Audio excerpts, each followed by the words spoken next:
सभी विद्यार्थियों को नमस्कार। आधुनिक विश्व के इतिहास के इस वीडियो में आज हम ले रहे हैं रूसी क्रांति या जो रशियन रेवोल्यूशन हुआ उसके बारे में इस वीडियो के अंदर पढ़ेंगे। ये विश्व की एक बहुत ही महत्वपूर्ण और हम कहें कि लीक सेट कर क्रांति थी।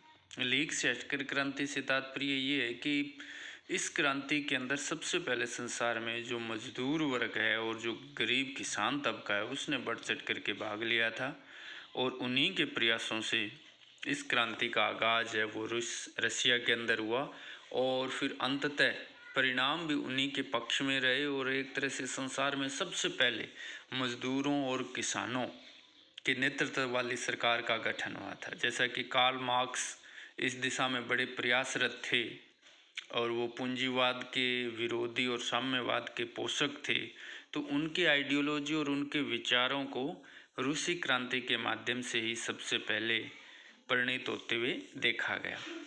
तो चलिए रूसी क्रांति के अंदर सबसे पहले हम थोड़ा सी पृष्ठभूमि ले लेते हैं, देखते हैं इसके बारे में।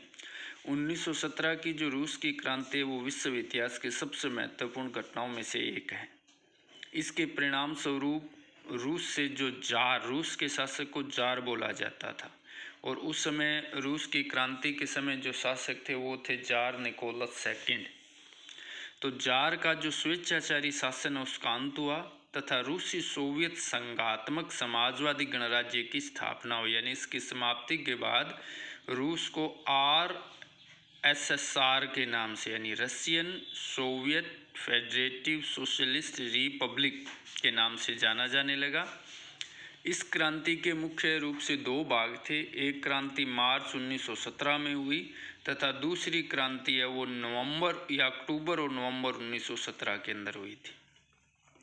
पहले इसको अक्टूबर की जगह आप नवंबर ही कर लें कि जो दूसरी क्रांति है वो नवंबर 1917 कर लें इसको।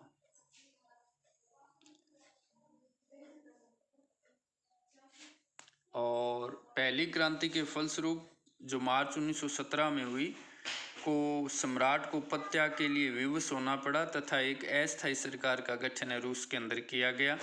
नवंबर के अंदर जो अगली क्रांति हुई उस क्रांति से अक्टूबर की जगह नवंबर कर लेंगे। नवंबर की क्रांति के फलस्वरूप अस्थायी सरकार को हटाकर एक बोल्शेविक सरकार यानी कम्युनिस्ट सरकार की स्थापना सबसे पहले हमें रूस में दिखाई देती है। तो इस तरह से एक बहुत ही महत्वपूर्ण क्रांति थी जिसके 1917 में दो चरण हुए और एक चरण इसका 1905 का भी था जिसके बारे में हम आगे चर्चा करेंगे, आगे देखेंगे।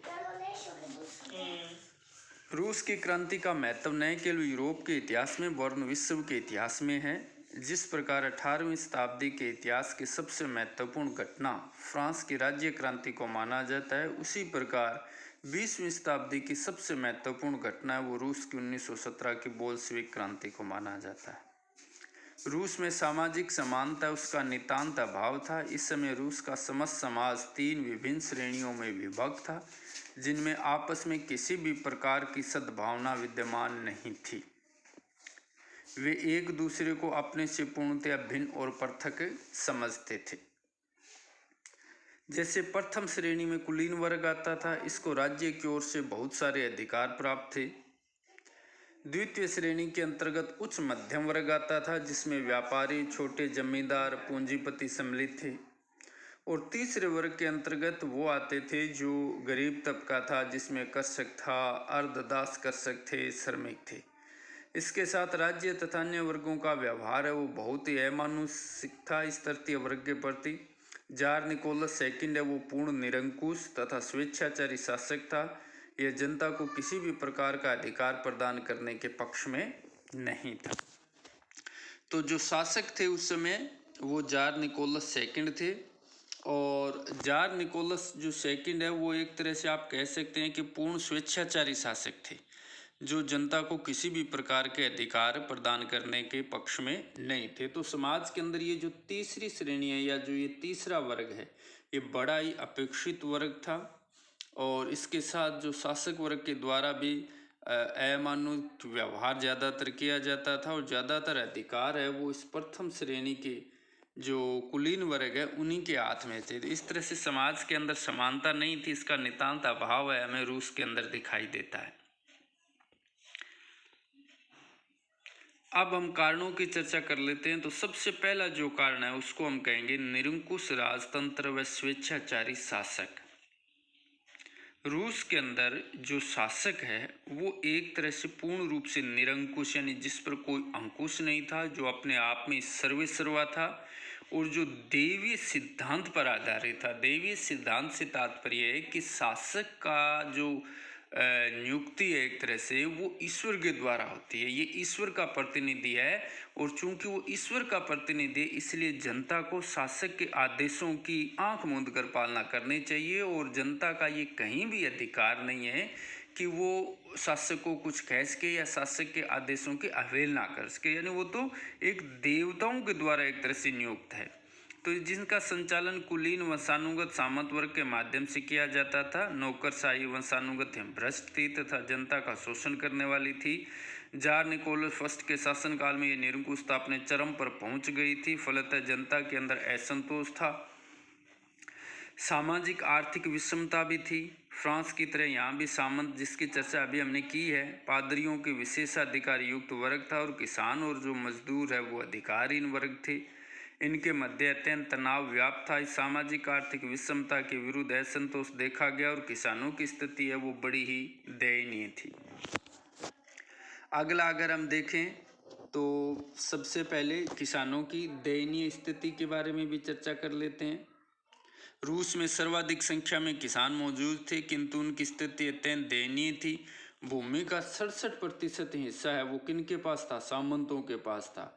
और 13% हिस्सा वो किसके पास था? वो चर्च के पास था। तो इस तरह से आप सोच सकते हैं कि लगभग 80% जो खेती योग्य जमीनें थी उन पर ऐसे वर्ग का नियंत्रण था जो खुद खेती करते ही नहीं थे।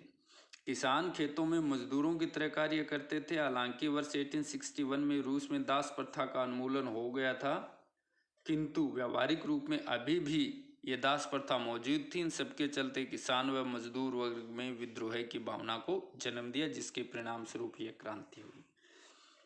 अगला कारण है श्रमिकों की जो दशा है वो भी इस क्रांति के लिए जिम्मेदार थी। किसानों की तो दयनीय दशा थी, श्रमिकों की दशा भी दयनीय थी। रूस में जो औद्योगिकरण है वो बाकी अगर यूरोप की या पश्चिमी यूरोप की बात करें तो उससे बहुत देरी से शुरू हुआ और बहुत ही सीमित भी रहा। अर्थव्यवस्था में विदेशी पूंजी निवेश के कारण विदेशी पूंजीपतियों ने केवल मुनाफे पर ध्यान दिया जिसकी वजह से श्रमिकों का अत्यधिक शोषण हुआ। मजदूरों के लिए न तो कार्य के घंटे निर्धारित थे और न न्यूनतम वेतन और सुविधाएं। प्रजातांत्रिक दल ने उन्हें संगठित कर क्रांति के लिए तैयार किया। तो इस तरह से श्रमिकों की दशा भी इस क्रांति के लिए उत्तरदायी थी। अगली अगर हम बात करें तो आगे हम देखेंगे समाजवादी विचारधारा का जो प्रसार हुआ। समाजवादी विचारधारा ने भी रूस में क्रांति की शुरुआत कराने में महत्वपूर्ण भूमिका निभाई। समाजवादी विचारधारा एक ऐसी विचारधारा है जो समाज में समानता पर बल देती है।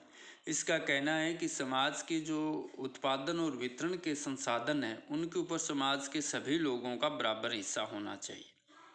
तो समझावादी विचारधारा के प्रसार के चलते रूस में कई समाजवादी संगठन अस्तित्व में आए।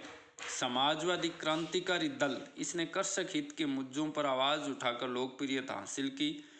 एक तो था समाजवादी क्रांतिकारी दल, ये किसानों के हितों को बड़ी जोर शोर से उठाने वाला एक दल था। एक था समाजवादी प्रजातांत्रिक दल, ये मजदूर वर्गों के हितों को और ये कृषक वर्गों के हितों को, यानी जो समाजवादी क्रांतिकारी दल था वो कृषक वर्ग के हितों को बड़ी जोर शोर से उठा रहा था। वहीं समाजवादी प्रजातांत्रिक जो दल था वो मजदूर वर्ग के हितों को बड़ी जोर शोर से उठा रहा था। चूंकि समाजवादी विचारधारा जाति धर्म आदि को महत्व नहीं देती, अतः जब जार निकोलस ने रूसी जाति पर बल देते हुए रूसीकरण की नीति अपनाई तो गैर रूसी जाति की जनता भी समाजवादी लहर में शामिल हो गई।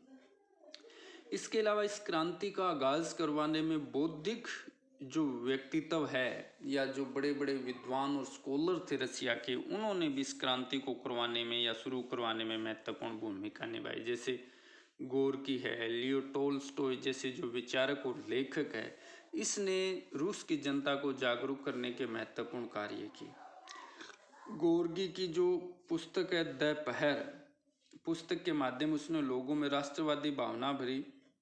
इसी तरह से लियो टॉल्स्टॉय की वार एंड पीस पुस्तक के माध्यम से रूसी जनता में एक तरह से सम्मान की भावना जागृत की। तो इस तरह से हम देख रहे हैं इन विभिन्न कारणों से रूसी क्रांति का घटित होना एक तरह से संभव हो गया और एक तरह से जरूरी भी हो गया। अब अगला अगर हम कारण देखें तो वो था रूस जापान युद्ध। जब जापान ने चीन के मंचूरिया क्षेत्र पर आक्रमण किया तो इसी दौरान रूसी सेना से उसकी भिड़ंत हुई और रूसी सेना उसमें पराजित हो गई। ये 1905 की घटना है। इससे राजतंत्र की कमजोरी जनता के सामने उजागर हो गई और पीड़ित जनता जार के विरुद्ध उठ खड़ी हुई। यानी उन्हें ऐसा महसूस हुआ कि जापान जैसे एक छोटे से देश से रशिया जैसा बड़ा देश हार गया तो जिम्मेदारी तो शासक वर्ग की जाती है। इसलिए शासक के योग्यता के अंदर अब जनता का विश्वास उठ गया। सामाजिक, आर्थिक एवं सैनिक स्तर पर कमजोरी को दूर करने के लिए जनता ने एक प्रतिनिधि सदन ड्यूमा के गठन की मांग की। प्रतिनिधि सदन यानी ड्यूमा, जिस तरह से हमारे पार्लियामेंट होती है वैसे ही ड्यूमा के गठन की मांग की गई। अपनी मांगों के समर्थन में रूसी जनता ने पीटर्सबर्ग में शांतिपूर्ण जुलूस निकाला जिस पर जार ने गोली चलवा दी, जिससे जनता और उग्र हो गई तथा नागरिक अधिकारों हेतु जार को ड्यूमा के गठन की अनुमति देनी ही पड़ी। ड्यूमा का अस्तित्व जार की इच्छा पर निर्भर था, अतः उसने बार बार इसे नष्ट किया और लोकतंत्र कायम नहीं हो सका। तब वर्ष 1905 की इस घटना को वास्तविक क्रांति नहीं कहा जा सकता। इसको हम डिटेल में आके पढ़ेंगे। लेकिन कुछ भी हो, जो रूस और जापान का युद्ध हुआ उससे भी जनता खफा थी और उसने भी क्रांति को करवाने में महत्वपूर्ण भूमिका निभाई। तात्कालिक कारण पर चर्चा कर लेते हैं कि उस समय का कारण क्या था। तो रूस ने साम्राज्यवादी लाभ लेने के उद्देश्य से मित्र राष्ट्रों के पक्ष में प्रथम विश्व युद्ध में भागीदारी की।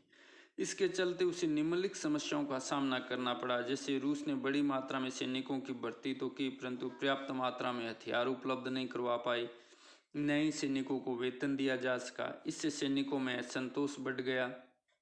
परिवहन के साधन युद्ध कार्यों में लगाए गए जिससे उद्योगों के परिचालन में बाधा हुई। आर्थिक संकट उत्पन्न हो गए। 1916-17 के अंदर भीषण अकाल पड़ा जिससे खाद्यान्न संकट हो गया, जिससे जनता है वह आक्रोशित हो गई। तो ये तात्कालिक कारण था जिसकी वजह से रूस के अंदर एक क्रांति का होना बहुत ही जरूरी हो गया। तो इस तरह से हम कह सकते हैं इन तमाम कारणों से रूस के अंदर क्रांति की शुरुआत हुई। उम्मीद है वीडियो आपको अच्छा लगा होगा, तो इस चैनल को ज़रूर सब्सक्राइब करें और उस वीडियो को अपने साथियों के बीच में भी ज़रूर शेयर करें। Thank you. जय हिंद।